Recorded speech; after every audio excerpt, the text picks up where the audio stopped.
बीड तालुक्यातील 5.5 ते 6,000 लोकसंख्या असलेलं चौसाळा हे गाव. आठवडी बाजार भरतो प्रत्येक बुधवारी आणि एक मोठं सर्कल ह्या चौसाळा या गावाचं आहे.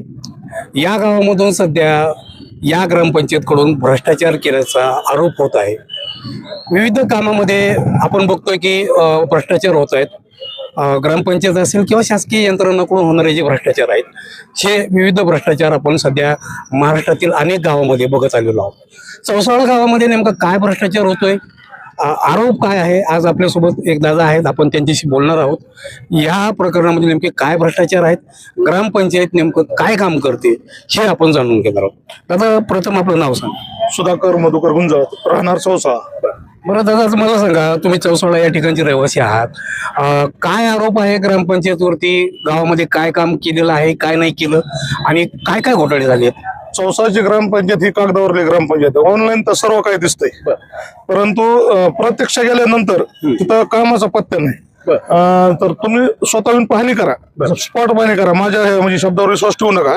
घनकचरा आहे, जलजीवन आहे, हे कामाची पाहणी करा. पूर्ण बोगस काम येतं आणि 99% बिल उचललेली होतं. बरं, आता तुम्ही सांगताय घन कचऱ्यामध्ये झालंय, पाण्याची काय प्रॉब्लेम आहे. मोठी ग्रामपंचायत आहे चौसाळ्याची. त्या ग्रामपंचायतला तुम्ही याबाबत काही मागणी केलेली आहे किंवा या जे घोटाळा झालेले आहेत म्हणतात, काही माहिती मागवलेली आहे? 22 मुद्दे आहेत माझे. 22 मुद्द्यावर माहिती मागवली आहे. रोडची, कचऱ्याची, रस्ते नाले तुंबलेले आहेत. परंतु ह्याच्यावर न लक्ष देता ग्रामपंचायत नुसती कागदावर बिल उचलण्याचं म्हणजे निदर्शनास आलेले.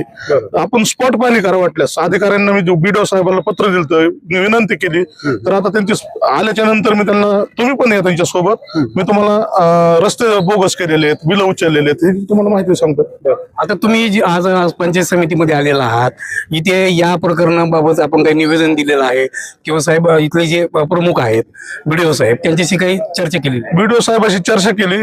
बीडीओ साहेब म्हणले ही 22 मुद्दे तुम्ही निवांत वाचतो आणि स्वतः विजिट देतो, पण आणखी काय ते आलेले नाहीत. अच्छा, म्हणजे निवेदन देऊन आपण तशी मागणी केलेली आहे. 2 महिन्यापासून ग्रामसेवकांनी मला आज उद्या म्हणजे माहिती देतो म्हणून आजपर्यंत चाल ढकल गेली. नंतर मी बीडीओ साहेबांना भेट दिली, तर बीडीओ साहेब नवीन आलेले, ते म्हणले मी वाचून येतो, प्रत्यक्ष मी स्वतः येऊन माहिती घेतो म्हणजे स्पॉटला येऊन आणि ते स्पॉटला तुम्ही या, अक्षरशः तुमच्या बी लक्षात येईल गावात काय विकास झालाय. अच्छा, बरं, आता तुम्ही ही माहिती मागवताय, किती दिवस म्हणजे तुमचे ग्रामसेवक आहेत हे जे टाळाटाळ करताय, किती दिवसापासून टाळाटाळ? ते 2 महिन्यापासून मला टाळाटाळ करतात. बरं, आणि तुम्ही पाठपुरावा करताय? हो, 5 तारखेला मी त्यांना माहिती विचारली होती, 5व्या महिन्यात, आता 7वा महिना चालू आहे. अच्छा, म्हणजे तुमचे मुद्दे जास्त असल्यामुळं आम्हाला वेळ लागेल, आम्हाला वेळ द्या. त्यांनी एक मला पत्र बी दिलं, 15 दिवसाचा वेळ मागितला होता त्यांनी.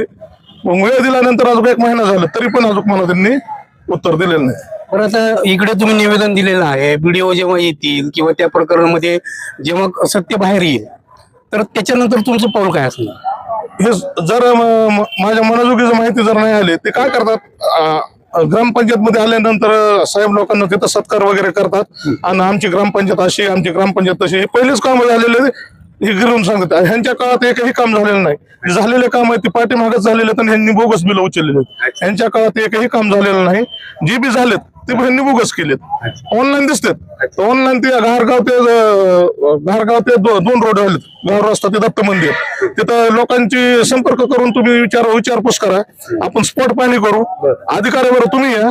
कसं आहे, माझ्या बोलण्यावर बी जास्त विश्वास ठेवू नका. स्वतः तुम्ही या. आपण ती दूध का दूध, पाणी का पाणी होऊन जाईल. अच्छा, अनेक आपण सध्या महाराष्ट्रामध्ये बघतोय किंवा कामामध्ये बोगसपणा, भ्रष्टाचार, शासकीय यंत्रणाही त्याच्यामध्ये बऱ्याच वेळा जबाबदार म्हणजे सापडत आहेत. आणि ग्रामपंचायत लेवलला जे कामं आहेत त्याच्यामध्ये सुद्धा प्रचंड घोटाळे सध्या बाहेर पडत आहेत. दादाने आता सांगितलं किंवा आमच्या चौसाळा गावामध्ये एकूण 22 मुद्द्यांमध्ये भ्रष्टाचार झाला आहे आणि त्यांनी तसा आरोप केलेला आहे. ग्रामसेवक असतील त्यांच्याकडे मागणी केलेली आहे. आज ते बीडच्या पंचायत समितीमध्ये बीडीओ यांच्याकडे येऊन त्यांनी हे सगळं प्रकरण त्यांच्या लक्षात आणून देण्याचा प्रयत्न केलेला आहे. आता पुढील काळामध्ये लवकरच कळेल की या प्रकरणाचा तपास किंवा या प्रकरणाची दखल पंचायत समितीचे जे बीडीओ आहेत ते कशा प्रकारे घेत आहेत आणि याची तपासणी होऊन दोषी जर ग्रामपंचायत असेल किंवा तिथले लोक असतील तर त्याच्यावर कारवाई नेमकी काय करतात. जनजागृती न्यूज महाराष्ट्र, बीडसाठी मी महादेव सवय. धन्यवाद.